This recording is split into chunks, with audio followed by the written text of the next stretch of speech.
Assalamualaikum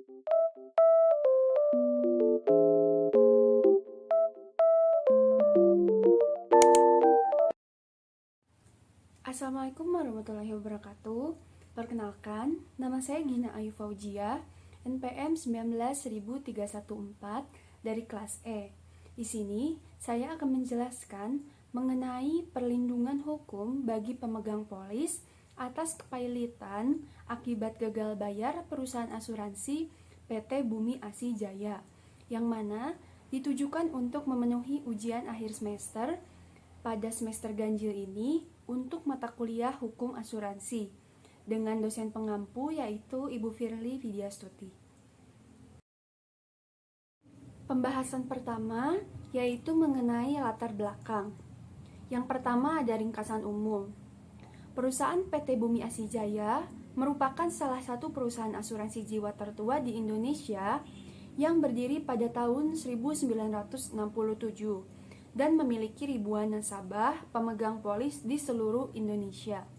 Perusahaan ini dapat digolongkan sebagai perusahaan asuransi nasional yang melayani asuransi jiwa dan asuransi umum yang ada di Indonesia. Kronologi kasus PT Bumi Asi Jaya.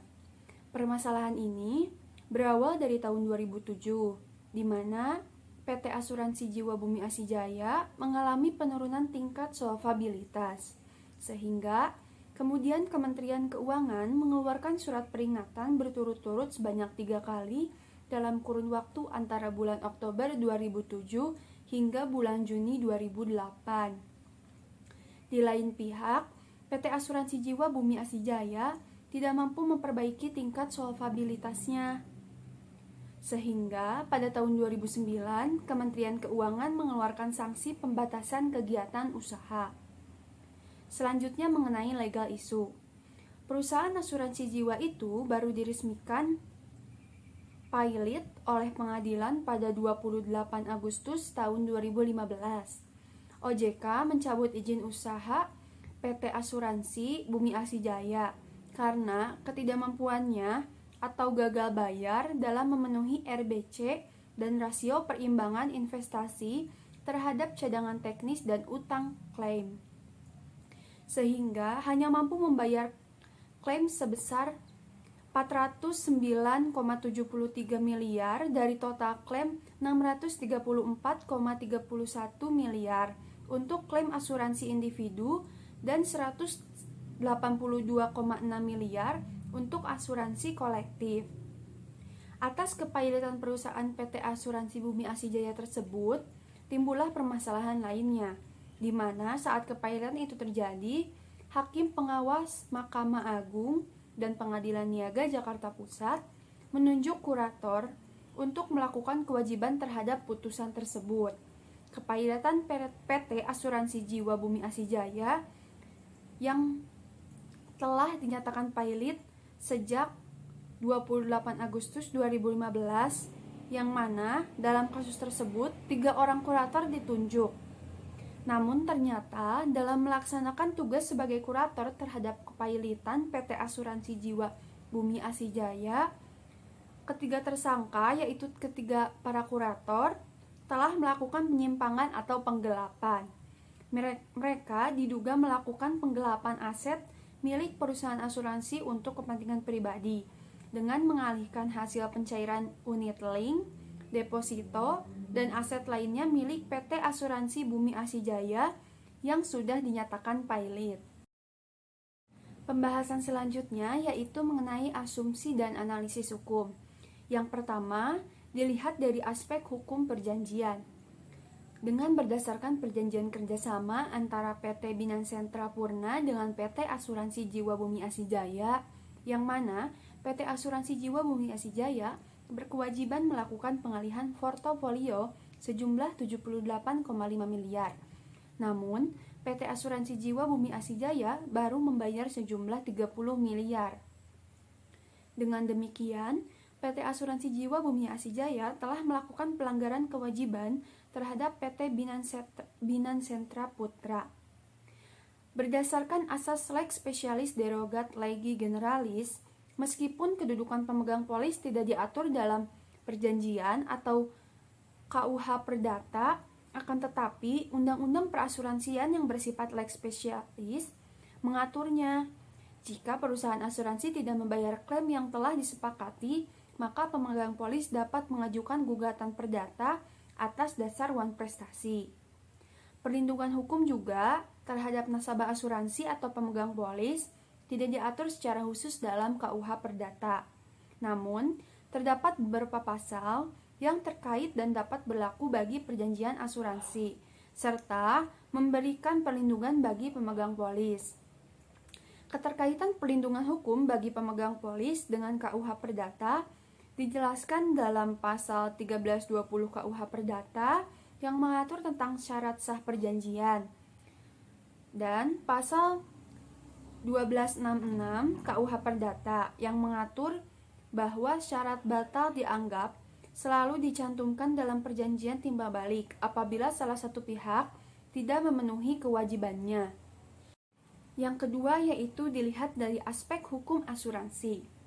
PT Bumi Asih-Jaya dalam ketentuan hukum asuransi telah melanggar aspek asuransi sesuai dengan Undang-Undang Nomor 40 Tahun 2014, yaitu pada ketentuan pasal 52 yang menyatakan bahwa jika perusahaan asuransi dipilotkan atau dilikuidasi, hak pemegang polis, tertanggung, atau peserta atas pembagian harta kekayaan mempunyai kedudukan yang lebih tinggi daripada hak pihak lainnya. Dengan berdasarkan pada ketentuan pasal 52 tersebut, sesuai dengan pelanggaran pada kasus PT Bumi Asih-Jaya, di mana Otoritas Jasa Keuangan mencabut izin usaha Bumi Asih-Jaya karena hal tersebut Bumi Asih-Jaya tidak dapat beroperasi seperti biasa. Otoritas Jasa Keuangan mencabut izin usaha Bumi Asih-Jaya dikarenakan keuangan beranggapan bahwa Bumi Asih-Jaya tidak mampu membayar utang-utangnya, baik kepada pemegang polis secara kreditur preferen. Hal lainnya mengenai ketentuan pasal 19 Undang-Undang Perasuransian yang sesuai dengan kasus tersebut, di mana asuransi Bumi Asih-Jaya tidak dapat menjaga kesehatan keuangan untuk memenuhi kewajiban klaim. Berdasarkan tugas dan wewenang OJK, memberikan sanksi dan mengajukan permohonan pernyataan pilot atas perusahaan yang bergerak dalam usaha asuransi untuk melindungi kepentingan kreditornya.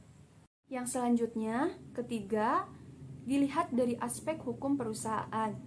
PT Asuransi Jiwa Bumi Asih-Jaya telah mengalami resiko yang sangat fatal, yaitu mengalami kepailitan.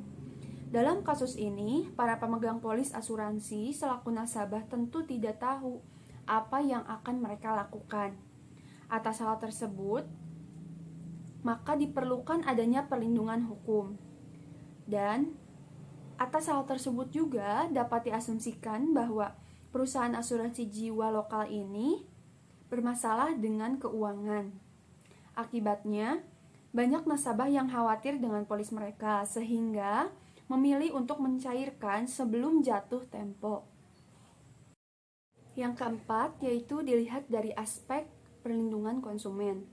Kegagalan PT Bumi Asih-Jaya dalam membayar hutangnya mengakibatkan kerugian kepada para pemegang polis, sehingga PT tersebut telah melanggar hak para pemegang polis.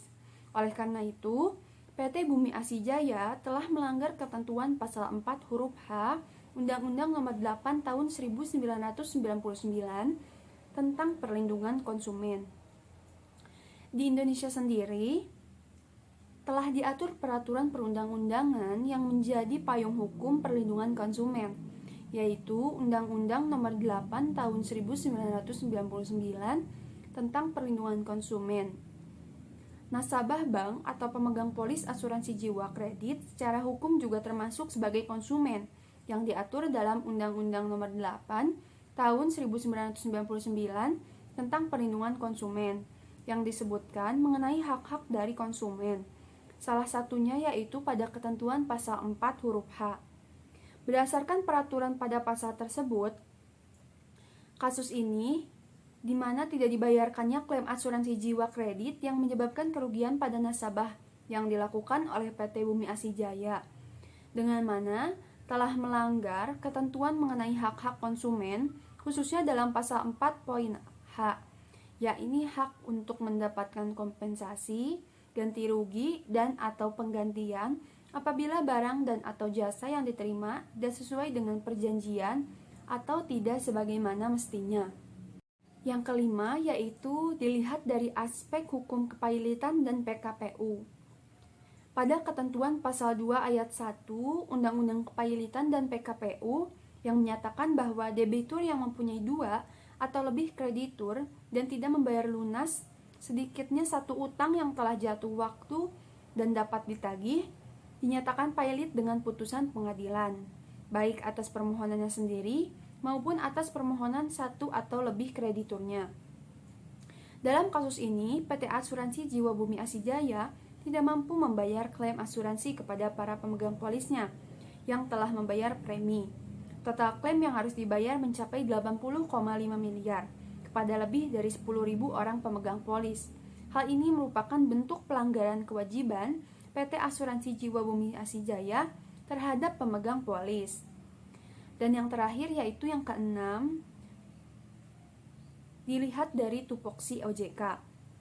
Ketentuan pasal 19 Undang-Undang Perasuransian yang sesuai dengan kasus di mana PT Asuransi Bumi Asijaya tidak dapat menjaga kesehatan keuangan untuk memenuhi kewajiban klaim. Berdasarkan tugas dan wewenang Otoritas Jasa Keuangan atau OJK, dapat memberikan sanksi dan mengajukan permohonan pernyataan pailit atas perusahaan yang bergerak dalam usaha asuransi untuk melindungi kepentingan kreditur. Terkait dengan wewenang OJK dalam melaksanakan pencabutan izin usaha perusahaan asuransi, diatur pada ketentuan pasal 70 junto pasal 71 ayat 2 Undang-Undang Nomor 40 Tahun 2014 tentang perasuransian. Dari pemaparan yang sudah saya jelaskan, maka dapat disimpulkan bahwa perusahaan asuransi PT Bumi Asijaya ini yang telah dipailitkan oleh Otoritas Jasa Keuangan dikarenakan menurut Otoritas Jasa Keuangan, perusahaan asuransi tersebut memiliki kreditur 2 atau lebih dan sedikitnya memiliki satu utang yang telah jatuh tempo, di mana Bumi Asijaya juga terlambat melakukan pembayaran gaji karyawan. Pailitnya Bumi Asijaya oleh Hakim Pengadilan Niaga atas permohonan OJK menimbulkan kewajiban terhadap Bumi Asijaya untuk melunasi segala utangnya kepada kreditor. Dan untuk rekomendasi yang mana menurut saya dasar hukum yang paling tepat untuk menyelesaikan masalah hukum ini yang terjadi pada PT Asuransi Bumi Asijaya adalah pasal 19 Undang-Undang Nomor 40 Tahun 2014 tentang perasuransian, di mana PT Asuransi Jiwa Bumi Asijaya tidak dapat menjaga kesehatan keuangan untuk memenuhi kewajiban klaim dengan berdasarkan tugas dan wewenang OJK memberikan sanksi dan mengajukan permohonan pernyataan pailit atas perusahaan yang bergerak dalam usaha asuransi untuk melindungi kepentingan kreditur. Sekian yang bisa saya sampaikan, semoga apa yang saya paparkan tadi bisa bermanfaat untuk kita semua. Dan mohon maaf bila masih terdapat banyak kekeliruan atau kesalahan saat penyampaian materi. Terima kasih. Wassalamualaikum warahmatullahi wabarakatuh.